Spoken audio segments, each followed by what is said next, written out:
Во студиото со вас, Александар Спасовски. Добар ден, ви благодарам што сте со нас. Во судницата во Идризово утрово продолжува судењето за пожарот во дискотеката Пулс. Според планот, утрово судењето требаше да почне со произнесување на обвинетите за тоа дали чувствуваат вина. Зоран Јаневски од утрово е во Идризово, го имаме во овие вести во живо. Зоран, дали можеби некој призна вина? Почна ли тој процес? Не, Александар, ниту еден од 35 мината обвинети за пожарот во кочанската дискотека Пулс не призна вина. На денешното судење, кое што се одржува овде во дигиталната судница во близина на затворот Идризово, ниту еден од обвинетите за овој случај рече дека не се чувствува за виновен. Вина не чувствуваат ниту трите фирми против кои се води постапка. Прво обвинетиот во предметот Дејан Јованов пред судот рече дека не се чувствува за виновен по кривичните дела што му се ставаат на товар. Членовите на обезбедувањето пак по произнесувањето на вина, откако сите кажаа дека не чувствуваат вина за пожарот во кочанската дискотека Пулс, сите изразија сочувство и посакаа брзо оздравување на повредените. Истакнаа дека тие ги ризикувале своите животи трагичната ноќ на 16 март и се обиделе да спасат што поголем број луѓе. Во однос на градоначалниците, пак последниот кој што практично си поднесен од повиклива оставка дена после трагедијата во Кочани, Љупчо Папазов, рече дека не се чувствува за виновен и додаде дека не ги разбира мотивите за, како што рече, ваквото конструирано обвинение и нагласи дека не може да не се забележи дека постои селективност. Николчо Илиев пак исто така рече дека не се чувствува за виновен, изрази сочувство и посака брзо заздравување на повредените. Истото го стори и Радко Димитров, кој рече дека не се чувствува за виновен. Четворицата обвинети директори од Дирекцијата за заштита и спасување исто така кажаа дека не се чувствуваат за виновни. Шабан Салиу рече дека обвинението е правно неосновано и политички мотивирано. Аднан Джаферовски пак рече дека нема никаква допирна точка со тоа што се случувало во кочанската дискотека Пулс. Беки Максути исто така кажа дека не се чувствува за виновен, изрази сочувство до загинатите и брзо заздравување на повредените. И Джеват Селами рече дека не се чувствува за виновен и посака брзо заздравување.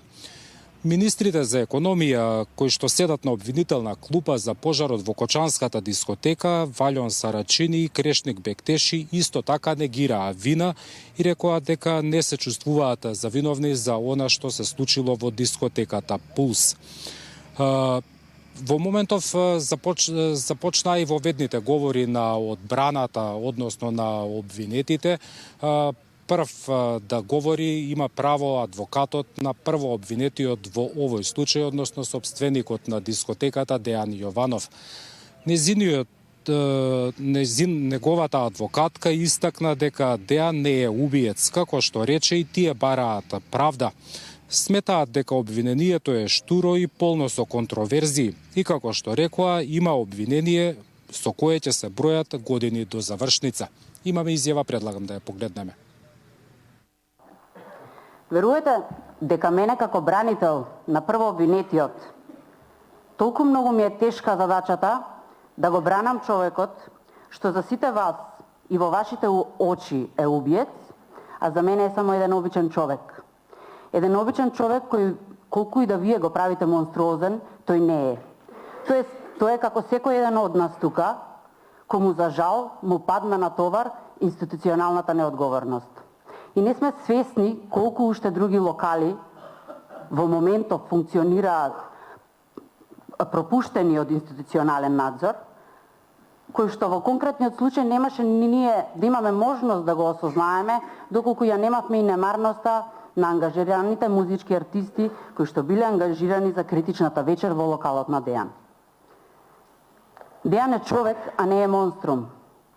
Ниту Дејан, ниту било кој човек на планетава Земја не би посакал да се случеше тоа што се случи, а затоа верувам дека сите ние тука сме свесни.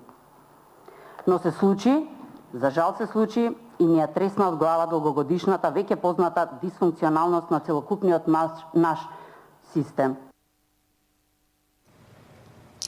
да тоа беше дел од воведниот говор на адвокатот на првообвинетиот во овој случај Дејан Јованов.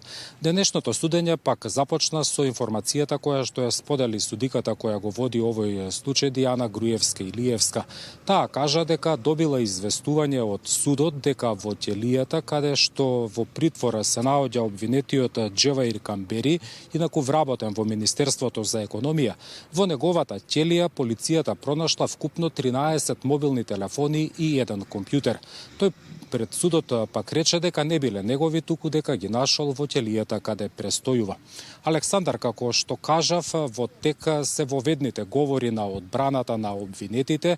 Во овој случај на обвинителна клупа седат вкупно 35 лица и им се суди и на 3 фирми.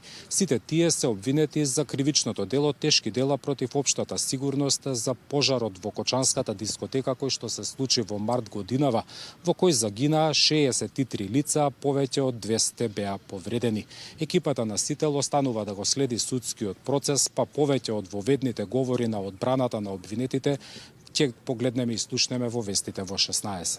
Да, Зоран, ки имаш очигледно многу работа, подобро е веднаш да се вратиш во судницата. Беше тоа Зоран Јаневски кој што известуваше за новото продолжение на судењето за пожарот во Кочанската дискотека Пулс. А повеќе од 110.000 прекршоци регистрирал Safe City системот за 24 часа, информираше министерот за внатрешни работи Панче Тошковски утрово. Тој објасни дека системот ќе биде ригорозен и праведен, односно дека казната ќе добие секој што ќе направи прекршок без разлика за кого станува збор. Министерот рече дека постои можност наместо од 1 јануари стартот на овој проект, односно казнувањето, да почне на 1 февруари за да им се даде повеќе време на граѓаните да се прилагодат. Отприлike околу 110.000 прекршоци се констатирани за период од 24 часа. Само за Скопје? Само за Скопје, катастрофална бројка. Колку што се сеќавам, негде околу 1000 прекршоци се однесуваат на нерегистрирани возила, катастрофална бројка. Негде околу 5000 прекршоци мислам дека беа поминување на црвено, катастрофална бројка. И за оваа бројка не ме држате збораме тука негде, сигурно е во илјадници, но најстрашното е што негде над 90% од вкупната бројка, ако не и повеќе, е пречекорување на брзина. 51 и 52, ако е дозволено 50, е прекршок, не е кривично. Но, ако удрите човек со 52, а при тоа истиот загине, тоа е кривично дело. Најодговорно тврдам, не постои сообраќајна незгода со смртни последици, која што е настаната како последица на почитување на сообраќајни правила. Целта е да ги затвориме заклучно со 1.1.2026 година и да отпочнеме со имплементација. Сме на мислење дали тоа да биде сепак 1.1 или да биде 1.2. Зошто? Заради тоа што не сакаме да наметнеме решение кое што нема да биде, да речам, подготвено за имплементација. Ние го имаме веќе, но сакаме да сме сигурни дека тоа е тоа. Може би граѓаните ќе оценат дека е потребно уште месец дена да имаме за адаптација. Премиерот Мицковски вели дека е подготвен да го понесе целиот политички товар и сите критики кои доаѓаат по воведувањето на системот Safe City. Тој рече дека целта на овој проект е да спасува животи и најави негово проширување на целата територија на Македонија. Апсолутно ја поддржувам примената на безбеден град, проектот, и поддржувам негово проширување на целата територија на земјата. Некои велат тоа ќе донесе критика за владата, тоа ќе донесе силен политички удар. Јас велам, подготвени сме тој политички удар да го издржиме, само да спасиме некој човечки живот. Затоа што само изминативе недела-две во строгиот центар на главниот град имавме 3 жртви, што повредени, што би рекол луѓе кои што го изгубиле животот поради неприлагодена брзина и непочитување на сообраќајните правила. Јас во разговори со министерот за внатрешни работи реков, подготвени сме како влада да ги трпиме сите критики. Слушам некои од поранешни пратеници на поранешното владеачко мнозинство СДСМ и ДУИ го критикуваат ова, возеле 52, 53, 55, па како добивале опомени. и со 50,5 ќе добијат опомени, бидејќи си има правила што значи прилагодена и неприлагодена брзина.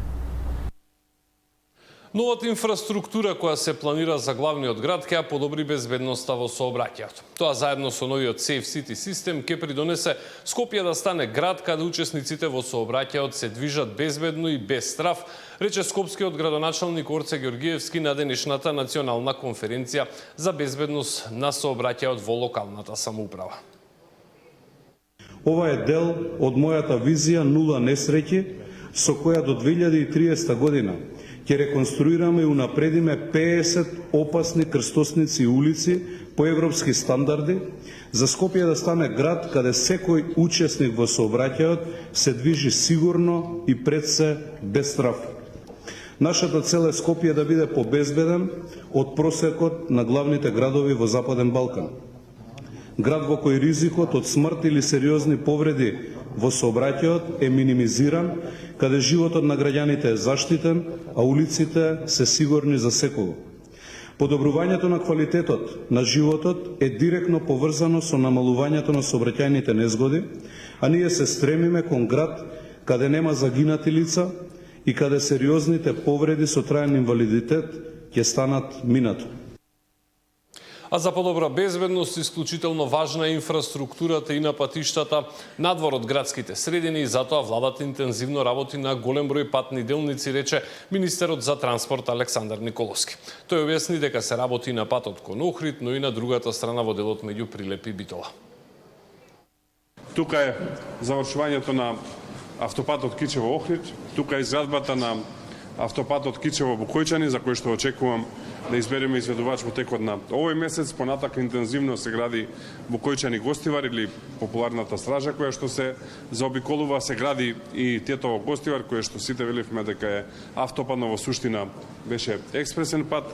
Работиме и на Прилеп-Битола како нов автопат, а веќе работиме и на изнаоѓање на решение за делот кој што оди од Прилеп до Фариш, така што ова е една голема активност која што имаме во следниот период и која што сериозно ќе придонесе и во подобрување на безбедноста на сообраќајот. Секако тука се и магистралните и регионалните патишта, тука се и патиштата во рамките на општините и затоа треба една координирана акција која што треба меѓуресорски и меѓуинституционално да ја работиме.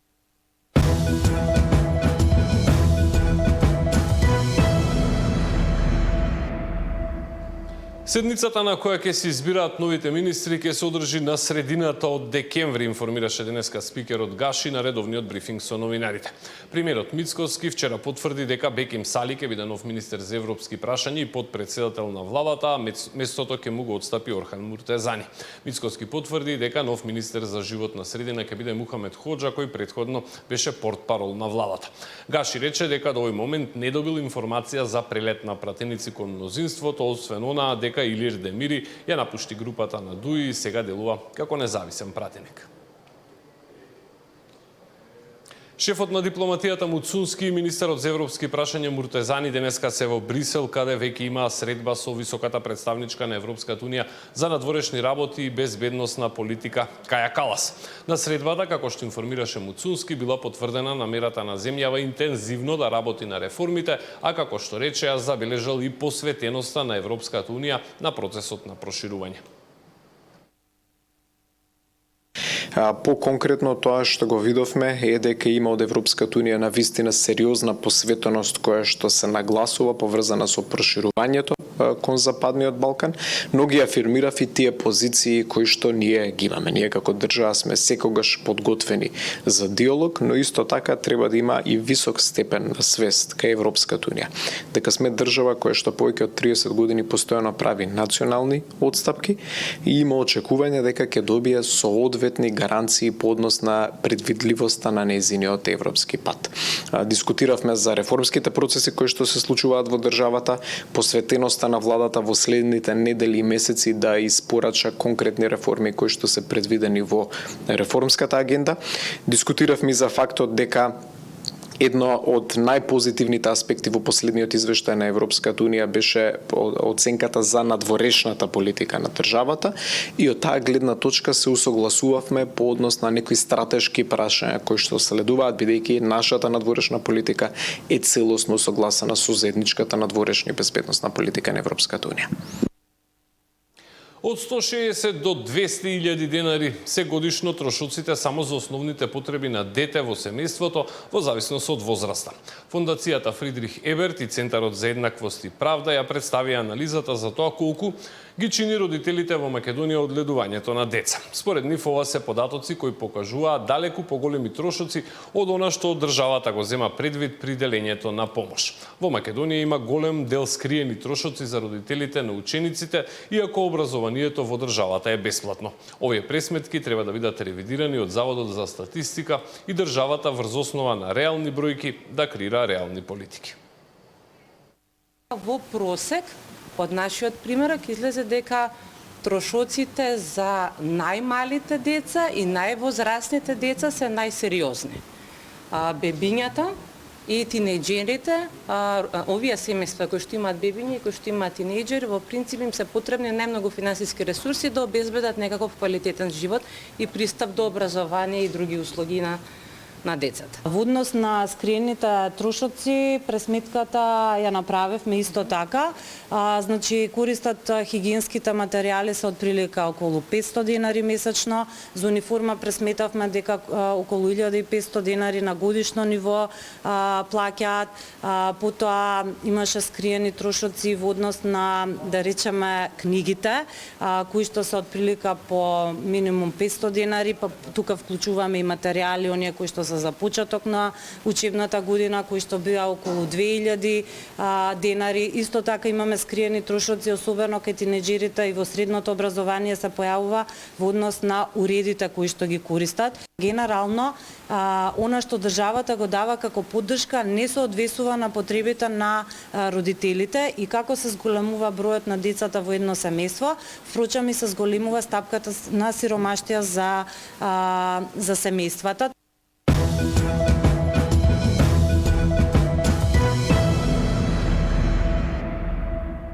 Ресен ги евидентира и санира штетите од последните поплави која зафатија општината. Најлошо поминаа селата Царев двор и Дрмени, каде настрада куќи, земјоделски земјишта и магацини. Во Ресен беше нашата охридска дописничка Нина Ритоновска. Се санираат последните штети од поплавите кои го зафатија Преспанскиот регион. Градоначалникот на Ресен Тозиевски најави дека започната е дезинфекција за да се отстранат потенцијалните проблеми, а Советот на општината треба да формира комисија за проценка на штетите. Почнавме со дезинфекција заедно со противпожарниот дом, сме во комуникација и со владините тела за понатамошна дезинфекција и дератизација и веќе во постапка Советот на општина Ресен да формира комисија за проценка на штети, да се изработат елаборати и да ги проследиме до надлежните институции. Во моментот состојбата со водостојот на реките е стабилна. Постојано, значи од на следувањето на штетата интервенираме на терен со расчистување на теренот, со чистење на речните корита, се со цел да не се повтори во периодов уште една ваква ситуација и се надевам према овие показатели временски што ги имаме дека нема да имаме толку обилни врнежи, но и водостојот е веќе стабилен. Дополнителен проблем во однос на поплавите беа и дел од речните корита, пренатрупани со ѓубре. Имавме премногу сушни години. Речните корита баш на местата на каде што се излеани беа ова пролет и чистени, да, има и делови нечистени, каналската мрежа дел руинирана, дел затворена. Немаме увид точно каде генерално за каналските мрежи се во приватни имоти, но како и да е, се случи што се случи. Инаку најмногу штети има во преспанските села Царев двор и Дрмени, каде беа поплавени куќи, дворови, магацински простори и земјоделски култури. Нина Ритоновска, Сител телевизија. И додека Ресен има проблеми со поплавите, интензивните дождови во Струмичко не беа доволни за да ги наполнат акумулациите до нивото кое ќе гарантира стабилна сезона во наводнувањето.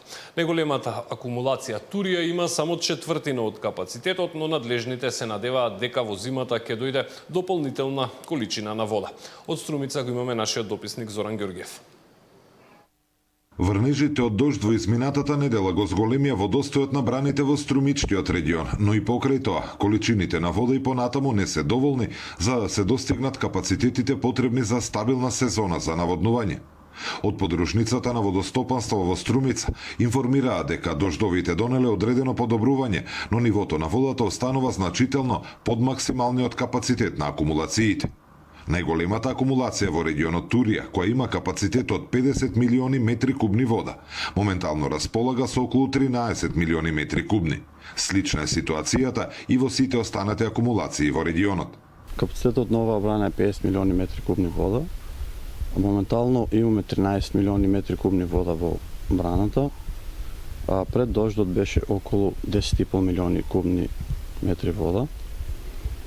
Брана Волче капацитетот е 26 милиони кубни вода, а пред дождот беше околу 7,5 милиони кубни вода, а сега моменталната состојба е 9 милиони и 200 илјади метри кубни вода. Исто е и во помалите акумулации. Од предпријатието се надеваат на нови врнежи и влажна зима, кои се клучни за подобрување на водостојот во браните. Оттаму информираат дека земјоделците навреме ќе бидат известени за количините вода што ќе бидат достапни за користење во предстојната сезона. Земјоделците ќе бидат навремено информирани за тоа колку вода ќе биде достапна следната сезона. И се надеваме на влажни зими.